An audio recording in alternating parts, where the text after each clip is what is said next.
কুয়েতের অবস্থা অনেক মোটামুটি এক ধরনের, যারা বাইরে কাজ করে এর লাগে তো বহুত সমস্যা। আইসি ড্রাইভার ভিসা মালিকের আন্ডারে নাই, বাইরে কাজ করি। নতুন যারা আইবো হেরা কুয়েত সৌন্দর্য দেখার জন্য আসতে পারে। 1 লাখ টাকা, ওই যে মানুষ বলে কুয়েতে আসলে 1 লাখ টাকা 2 লাখ টাকা স্যালারি, ওইটা নাই আর কি। 10 লাখ টাকা দিয়ে কি আর 20,000 টাকা বেতনে চাকরি করবো? কেউ করবে না। বাসার মেয়ে যাইলে দেখা যাইতেছে কি 30-40 হাজার টাকা যাওয়াই কামান যায়, ওইটাই বেস্ট। এখন বর্তমানে কুয়েতের আপনার কোম্পানির বাইরে কাম করার কোনো সিস্টেম নাই, বলতে ফ্রি কোনো শব্দ নাই। বাঙালি ব্যবসা করে ভিসা ওরার কাছে ফ্রি। আসসালামু আলাইকুম। ওয়ালাইকুম সালাম। কেমন আছেন ভাই? আলহামদুলিল্লাহ ভালো, আপনি কেমন আছেন? আলহামদুলিল্লাহ ভালো আছে। ভাই দেশের বাড়ি কোথায়? ব্রাহ্মণবাড়িয়া। ব্রাহ্মণবাড়িয়া। কত বছর হয়েছে কুয়েত আসছেন? 1.5 বছর। 1.5 বছর। কত টাকা খরচ করে আসছেন? কি বিষয় নিয়ে আসছিলেন? আইসি তো ড্রাইভার ভিসা নিয়ে। ড্রাইভিং বিষয়। এখন কি বর্তমানে ড্রাইভিং পেশায় আছেন না? না এখন হেন কাজ করি আর কি। মানে বাইরে কাজ করেন, যে যেদিকে কাজ করেন ওদিকে কাজ করেন। তো বর্তমানে কুয়েতের সুযোগ সুবিধা, কাজের সুযোগ সুবিধা কিরকম? মানে কাজ কামের সংকট কিরকম? কাজ তো অনেক, কুয়েতের অবস্থা অনেক মোটামুটি এক ধরনের, যারা বাইরে কাজ করে এর লাগে তো বহুত সমস্যা। যেরকম যেরকম আইসি ড্রাইভার ভিসা মালিকের আন্ডারে নাই, বাইরে কাজ করি, আতঙ্ক তখন লাগে সবসময়, চেক টেক চলে। মানে বর্তমানে কি সেম জায়গা আকামার লোক সেম জায়গায় কাজ না করলে সমস্যা হয়। সমস্যা। হ্যাঁ, ওই ক্ষেত্রে যে আপনি যেমন ঘরে আসছেন, আপনার বাইরে কাজ করেন, এই ক্ষেত্রে পুলিশের কোনো সমস্যা আছে কিনা, যাই ঝামেলা আছে অবশ্যই। কিনা, এই বিষয়ে একটু কথা বলেন। পুলিশ তো এটা তো আমি তো অবৈধভাবে কাজ করতেছি না। মানে কুয়েতের আইন নিষিদ্ধ অনুযায়ী, আইন অনুযায়ী আপনি যে বিষয়ে আসছেন ওই বিষয়ে কাজ করতে হবে। হ্যাঁ, বাইরে কাজ করলে এটা অবৈধ। হ্যাঁ, অবৈধ অবৈধ। তো নতুন যারা আসে অথবা আসতে চায় তাদের উদ্দেশ্যে কি পরামর্শ দেওয়ার আছে আপনার? নতুন যারা আইবো হেরা কুয়েত সৌন্দর্য দেখার জন্য আসতে পারে, কিন্তু আইসা যে 1 লাখ টাকা 2 লাখ টাকা, ওই যে মানুষ বলে কুয়েতে আসলে 1 লাখ টাকা 2 লাখ টাকা স্যালারি, ওইটা নাই আর কি। ওইটা ওইটা নাই। দেওয়া যাইতেছে আসলো 10 লাখ টাকা খরচ করে 1 মাস পরেও যাইতে পারে, নসিব। কারণ মালিকের আন্ডারে আইলে এত অল্প টাকা বেতনে কেউ চাকরি করতো না। 10 লাখ টাকা দিয়ে কি আর 20,000 টাকা বেতনে চাকরি করবো? কেউ করবে না। অবশ্যই না। এখন বর্তমানে পরিস্থিতি অনুযায়ী মানে কি বাসা আসলে ভালো হবে, না কোম্পানিতে আসলে ভালো হয়, না ডেলিভারিতে আসলে ভালো হয়? বর্তমানে সব দিক দিয়ে বেশি একটা সুবিধা না। সব দিক দিয়ে সমস্যা। তারপরও কপিলের আন্ডারে বাসার মেয়ে যাইলে দেখা যাইতেছে কি 30-40 হাজার টাকা যাওয়াই কামান যায়, ওইটাই বেস্ট। বাসায় একটা প্লাস পয়েন্ট, কোনো খরচ হয় না, আর কোনো খরচ হয় না, খাওয়া থাকা আমার সব কিছু মানে মালিকে দিব, 100 টাকা বেতন দেয়, তো 100 টাকা তো বাংলাদেশে 40,000 টাকা, ওইটাই। এর চেয়ে বেশি কিছু না। ওই যে 1 লাখ টাকা লুজি করবেন ওইটা নাই আর কি। ওইটা নেই। আর কোম্পানিতে আসলে দেখা গেছে মাসে 75 কেটে বেতন, 8 ঘন্টা ডিউটি, বাস এতটুকু। অনেকে আবার পার্ট টাইমের আশা আসে, কিন্তু পার্ট টাইমে অনেক সিস্টেম নাই এখন বর্তমানে কুয়েতের। আপনার কোম্পানির বাইরে কাম করার কোনো সিস্টেম নাই বর্তমানে। আর অনেকে বেশিরভাগ ফ্রি ভিসা আসতে চায়। ফ্রি বলতে তো আমরা ভিসা নাই, ফ্রি বলতে ফ্রি কোনো শব্দ নাই। হ্যাঁ ভিসা নাই। যারা বাঙালি ব্যবসা করে ভিসা ওরার কাছে ফ্রি, ওদের মূলত এখানে কোনো ফ্রি নেই।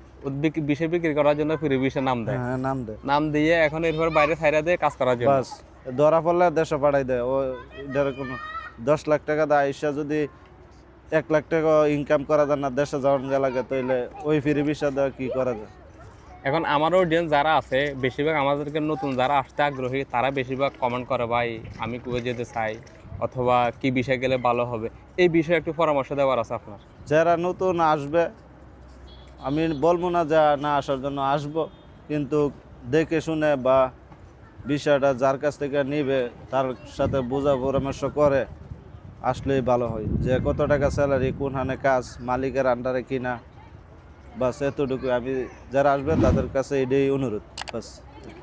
আর কাজ কামের বিষয়টা মানে কি কাজের উপর আসলে বেশিরভাগ চাহিদা থাকবে? বাসার মাঝে আপনার যারা ড্রাইভার আয়া নতুন ড্রাইভার হইব তার জন্য ঠিক আছে, বা বাসার মাঝে বিভিন্ন কাজ থাকে মালিকের আন্ডারে, ওইটাই বেস্ট বর্তমানে।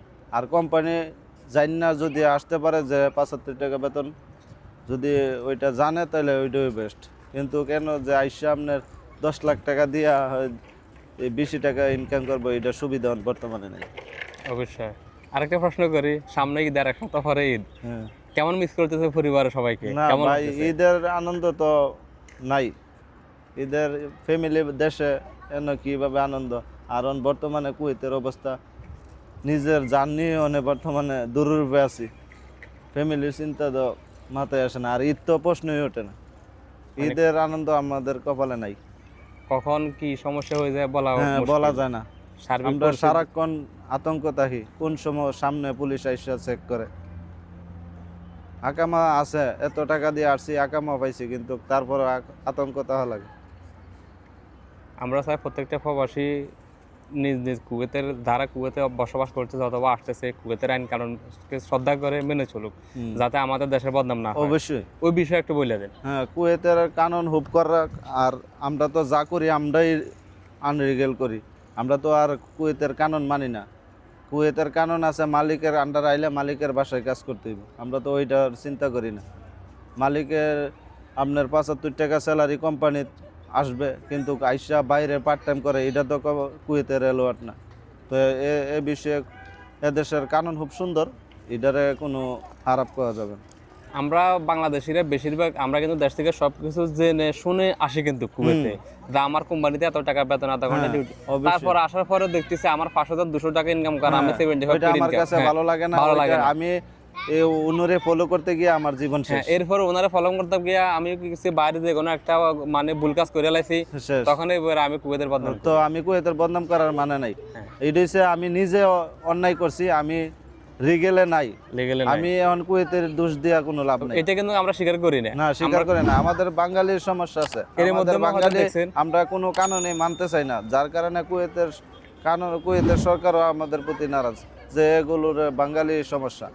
আপনারা হয়তো এর মধ্যে অনেকে এয়ারপোর্টে অনেক সাক্ষাৎকার ভিডিওগুলো দেখছেন, যে ওরা বলতেছে কুয়েত এয়ারপোর্ট আমাদেরকে, কুয়েত আমাদের সবকিছু আছে, আমারা অ্যারেস্ট করে জেলে নিছে, এরপরে দেশে ফাটা দিছে। না, আসলে মূলত- কুয়েতে আকামা থাকালো মূলত যারা নিচে এরা মনে করেন কি আপনি বাইরে কাজ করতে গেছে, এটা তো এরা জানে যে বাইরে কাজ করলে অ্যারেস্ট করবো, বাস এতটুকুই। বাইরে আপনি কাজ করতেন যাবেন, আবার কুয়েতের দোষ দিবেন, এটা ঠিক না। কুয়েতে আদৌকে কারো আকামা আছে লিগেল ভাবে, মানে না, এটা আমি 1.5 বছরে আজও দেখিনি। দেখে নাই। হয়তো তারা অন্যায় কাজ করছে, অন্যায় করছে। ভুল জায়গায় গেছে। হ্যাঁ, আমি মালিকের আন্ডারে আছিলাম, মালিকের তে বাইক গাই পড়ছি, বাইরে গিয়া কাজ করছি ওই হিসাবে, বাস এতটুকু। হ্যাঁ, ঠিক আছে। তো এটাই কিন্তু অনেকে স্বীকার করতে চায় না, তারা বলে আমাদেরকে অ্যারেস্ট করে ফাটা দিয়েছে, এটা করছে ওইটা করছে। তো আর কিছু বলার আছে না আমাদের ভাই, বাংলাদেশের এতটুকু উদ্দেশ্যে? যারা নতুন আসবে তাদের জন্য এটাই আমার কথা, যে দেখে শুনে আসবেন, বুঝে শুনে আসবেন, বাস এতটুকু। আমার যারা সাবস্ক্রাইবার আছে তাদের উদ্দেশ্যে কিছু বলেন। সবাই আমার ভাইডারে ফলো করবেন, এবং ওনার ভিডিও আমারও অনেক ভালো লাগে, যার জন্য আজকে উনি আমার সামনে পড়ছে। তো এই জন্য উনি বলছে যে আপনার একটা ইন্টারভিউ নিতে চাই, আমি তারে মানা করতে পারিনি। তো সবাই ভালো থাকবেন, আল্লাহ হাফিজ। আসসালামু আলাইকুম। ওয়ালাইকুম আসসালাম।